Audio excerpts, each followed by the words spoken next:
High on Norway's Hardangervidda plateau, a traveller is caught in the open when the weather turns. The wind crosses the flat ground with nothing to slow it, no trees, no shelter for miles. A night out here can kill a strong man before morning. But this traveller isn't worried.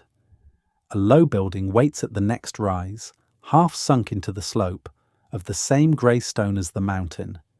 It looks like a heap of rock. It isn't. Inside, a hearth that has held fire longer than anyone can remember, a roof of living turf, and walls thick enough to turn the wind into a whisper. No tree has ever grown up here, and yet for 1,000 years people crossed this plateau and lived, because someone had learned to build a warm, dry, fireproof home from the stones at their feet. Norway gave the world the log cabin, so why, in the one place a Norwegian needed shelter most, did the log cabin never stand a chance? They called it a Steinbu, Stein for stone, Bu for dwelling, and almost nobody remembers it existed. This is the story of who built them, how they worked, and why stone beat timber every time. This story doesn't start with stone, though. It starts with wood. Norway is a wooden country, and it always was. Walk through any old Norwegian valley, and the buildings are made of logs, whole tree trunks squared off and stacked on top of each other and notched at the corners so they lock together without a single nail. The Norwegians called it laft. The technique took hold around the Viking Age and it never let go. From the Middle Ages right up to the 1800s, most buildings in the country were raised this way. And it worked beautifully because Norway had two things in enormous supply. It had forest, thick and slow grown and straight, and after the Viking Age it had good iron tools to shape that forest. A skilled crew could fell, drag, notch and stack a tight log house that held its heat through a winter lasting half the year. The walls breathed, sealed themselves with moss, and lasted for generations. Some of those medieval log buildings are still standing today. The log house is one of the real triumphs of the northern world, and the Norwegians earned every bit of the credit they get for it. But the log house has a weakness, and it's built into the very thing that makes it work. A log house is only as good as the trees you can get. It needs tall, straight, mature timber, and it needs a lot of it. Take the trees away, and the whole method collapses. You cannot stack a wall out of shrubs. And here's the problem with Norway. Enormous parts of it have no trees at all. Climb above a certain height on any mountain, and the forest simply stops, as if someone drew a line across the slope. That line is the tree line, and above it nothing tall grows, because the season is too short and the wind is too hard. Cross to the outer islands on the western coast, out where the Atlantic hits the rock, and it's the same story. Bare stone, wind and grass. The far north is no kinder. So picture a Norwegian standing above the tree line or out on a treeless island who still needs a roof over his head tonight. The greatest building tradition in the country is useless to him. There isn't a log within a day's walk. What does he do? He looks down. And he builds with what's under his boots. This is where the Steinboo comes from, not from some clever architect or a royal decree, but from ordinary people in the places where wood ran out and stone was the only thing left. Above the tree line, the herders who drove cattle and sheep up to the high summer pastures, the seater, needed somewhere to live for the season and somewhere to make butter and cheese that would keep. Out on the bare coast, fishermen and farmers needed walls that could take an Atlantic gale.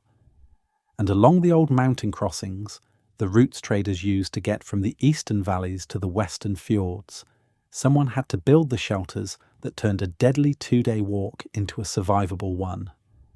In every one of those places, the answer was the same. You stop fighting the landscape and you use it. The mountain is made of stone. The ground is covered in it. Frost heaves fresh stone up out of the earth every spring for free. So you gather it and you stack it and you roof it with the turf growing at your feet. No forest required. The Steinboo wasn't a worse version of the log house. In the country where it stood, it was the only house that could exist at all. But here's the detail everyone misses. The Steinboo didn't just fill in where the log house couldn't go. On the things that actually destroy a building, the stone hut beat the log house outright. Start with fire. A log house, if you're honest about it, is a stack of dry firewood that you live inside. The single greatest fear in any old Norwegian community was fire, because once a timber building caught, it was gone, and often the whole row of buildings with it. Whole wooden towns burned to the ground over the centuries, more than once. A Steinboo cannot burn. You can light a fire against the inside wall every night for 100 years and the wall does not care. For people living a long way from any help, that was the difference between a bad night and a dead family. Then there's rot. Wood and water are enemies, and Norway is a wet country. Rain, snow, melt, fog off the sea. A log sitting in permanent damp will eventually go soft and give way, which is exactly why log builders worked so hard to lift their timber up off the wet ground on stone footings.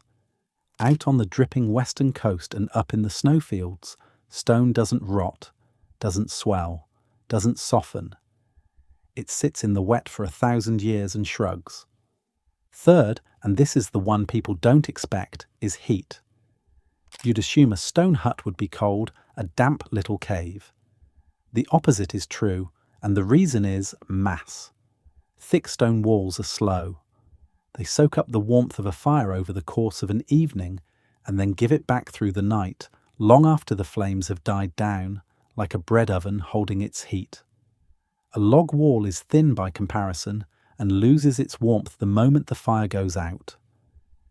Bank a good fire in a Steinboo, pack the walls right, and the stone becomes a battery for heat. The building everyone assumed would be freezing was actually better at holding a night's warmth than the timber house down in the valley. And fourth, the wind. A log cabin is a tall, square target standing proud of the ground. A Steinboo was usually low, thick, often dug back into a slope, so half of it disappeared into the hill, with rounded corners and a heavy roof pinned down by its own weight. The wind can't get a grip on it. Up on a plateau, where a gale flattens a tent in seconds, the building barely registers the storm. Fireproof, rot-proof, a battery for heat, deaf to the wind, and built from material lying on the ground for free. On the mountain and the bare coast, that was simply the best house a person could have. Pay attention to how they actually built it, because that's where the real cleverness hides. A Steinboo was built dry. No mortar, no cement, nothing to glue the stones together. To modernize, that sounds like a corner being cut, the cheap way out. Leaving the mortar out looked like a shortcut. It was the smartest decision in the whole design. Here's why. Mortar in that climate is a trap. Water gets into it, freezes in winter, expands and cracks it apart. Do that for a few winters, and a mortared wall starts to fail from the inside out. A dry stone wall has no mortar to crack. Rain runs straight through the gaps and drains away instead of pooling. And when the ground shifts with the frost, as it always does up there, the wall flexes and resettles, instead of breaking, because it's really thousands of separate stones leaning on each other, not one rigid block. The looseness is the strength. The wall itself was a quiet trick. It wasn't one pile of rock, it was two. The builder raised two faces, an outer skin and an inner skin, each made of the biggest, flattish stones he could carry, and then filled the gap between them with smaller rubble, the hearting. The two faces lean very slightly in toward each other as they rise, a lean the wall builders call batter, so the whole wall is faintly pyramid-shaped and wants to fall into itself rather than out. Every so often he laid one long stone reaching right through both skins, a through stone tying the two faces together so they couldn't bulge apart. Done well, a wall like that holds for centuries with no maintenance at all. We know, because plenty of them have. Then the roof, which is where Norway did something all its own. Where the builder could find any timber at all, even driftwood off the beach or a few crooked poles, he laid them across the top and built the famous Norwegian turf roof. First a layer of birch bark, peeled from the tree and laid shiny side down, overlapping like fish scales. Birch bark is naturally waterproof and it does not rot, and they did not skimp on it. 6 layers was the minimum, and the best roofs ran to a dozen or more.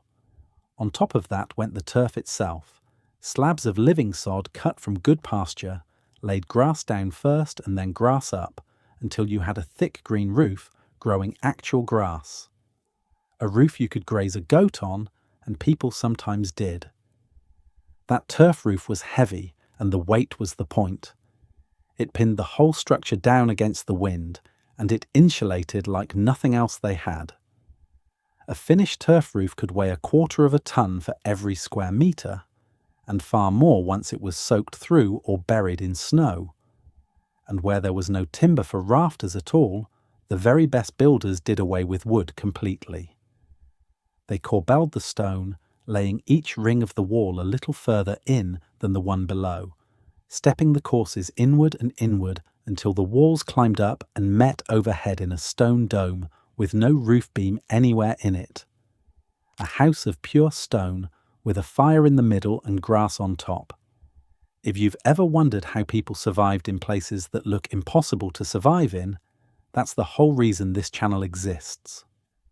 Subscribe and stick around. We dig up the forgotten engineering everyone else walked straight past. In the summer of 2024, a team of archaeologists from the Museum of Cultural History in Oslo climbed up onto the Hardangervidda to dig out one of these shelters. It sat along an old crossing called the Nordmannsløypa, one of the routes people used to move themselves, their goods and their animals over the mountains for as far back as anyone can trace. From the outside, it was the same low heap of stone we started with. Inside, the archaeologists found 2 rooms, a small one by the entrance where gear could be stored out of the weather, and a larger main room with a big fireplace right in the centre of the floor. And around that fireplace was the proof. Burned wood where fires had been fed, the bones of birds, of fish and of reindeer, the food people had carried in and cooked and eaten. A fire steel, the little iron tool you strike to throw a spark. A pair of arrowheads. Think about that for a second. Someone hauled themselves up onto that plateau, in weather that could kill them, ducked into a stone hut older than any kingdom they'd have recognised, struck a spark off a piece of iron, cooked a reindeer over the fire, and walked back out alive. And then the next traveller did the same, and the next, for century after century. This particular shelter wasn't even lost. A scientist named Christopher Hanstein wrote it into his travel notes back in the early 1800s, which is part of how the modern archaeologists knew where to look. The Viking Age travellers used it. The medieval traders used it. People were still using it as a waypoint when Norway had universities and a printing press. This is where the story takes a turn nobody really expects. A building made of loose stones, with no mortar and no architect, turned out to be one of the most durable things human beings have ever made in that landscape. Up to this point, the Steinboo had been winning, quietly, for 1,000 years. Then the world around it changed, and that's what finally pushed it aside. It wasn't that the stone hut stopped working. It worked exactly as well in 1900 as it had in the year 1000. What changed was everything else. Sawmills arrived and turned out cheap, straight sawn planks by the cartload. Roads pushed deeper into the country, so for the first time you could haul those planks, and later brick and glass and iron stoves, up to places that had only ever had what a person could carry by hand. A timber frame house with real windows and a cast iron stove and a chimney was lighter, brighter, faster to build, and now it could be supplied almost anywhere. Next to a sunlit room with glass windows, a dark stone hut with a smoke hole was a hard sell. So yeah, the Steinbu lost the valleys, and the way of life that needed it was fading too. The old high pastures, the Seta, slowly emptied as farming changed. The mountain trading routes lost their travellers to roads, and in the end, to railways. The reasons people had to live up beyond the tree line simply dried up, and when the reasons went, the building that served them was left behind. If the story stopped there, the Steinboo would just be one more forgotten thing the modern world buried, and we'd leave it at that. But it doesn't stop there, because the strange thing about the Steinboo is that it never actually died. The ones that were built well are, a lot of them, still standing. That's the part that catches people off guard. Most buildings need us. They need a roof patched, a beam replaced, a coat of paint, or they fall down inside a generation. A well-built Steinboo needs nobody. It has no mortar to crack, no timber to rot, no paint to peel. Leave it completely alone on a mountainside for 200 years and it just sits there, intact, waiting for the next person to need it. And people still do. Across the Norwegian mountains, old stone shelters and stone-walled cabins still stand on the high routes, and hikers caught out by the weather still duck into them for exactly the reason a Viking-age trader once did. The trekking associations that keep the trails open maintain stone huts to this day. The thick walls, the low door, the turf roof, the fire in the middle of the floor. The design didn't need improving. It was finished 1,000 years ago. So go back to that traveller we started with, the one out on the Hardangervidda with the temperature dropping and the wind coming for him. He isn't brave and he isn't lucky. He's just walking toward a grey heap of stone that 100 generations before him also walked toward, for the same reason. It will be cold and dark, and it will smell of old smoke. It will also save his life, the way it always has. Norway gave the world the log cabin, and it deserves the fame it gets for it. But up where the trees stop, and the wind never does, the log cabin was never the answer. The answer was a pile of stones that some forgotten herder learned to stack into a home, and that we have very nearly, but not quite, managed to forget. If you got something out of this, hit like and subscribe. We track down the old, forgotten ways people solved hard problems, not because everything old was better, but because some of it was genuinely clever and we threw it away without looking. Tell me in the comments, what forgotten building method or survival trick from the old world should we dig into next? Subscribe and let's keep digging.